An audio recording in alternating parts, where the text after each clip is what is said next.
to a cause greater than ourselves. So we are, in many ways, in many aspects, the heroes of our country if we stand for it and defend it.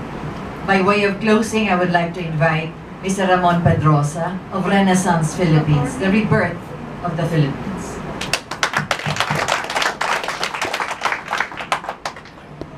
Waray ko sabutin ng Tagalog, kaya ako, tigaliti ako, waray ako.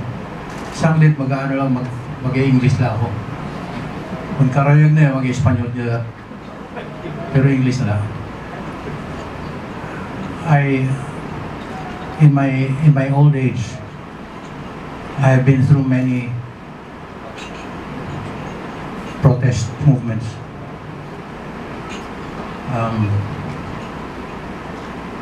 I want to tell you that this is the mother of all protests.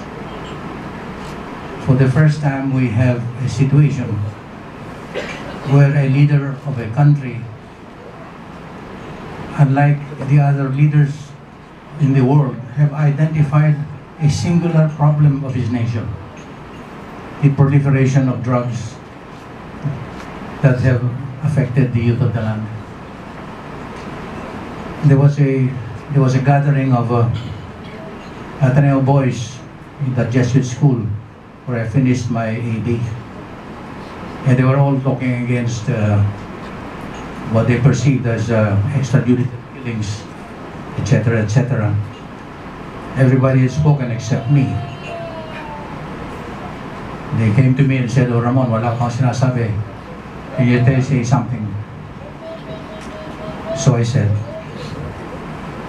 if I had known the person who had destroyed the life of my son, I would have killed him myself. When President Duterte identified the drug problem, I understood what he meant because my family suffered from it.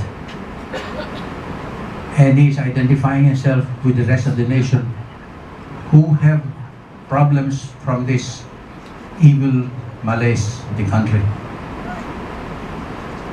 And all the other nations, presidents of other nations have started to echo what our president has identified: a war against this drug trade, which started when the English destroyed the Chinese nation and took over China.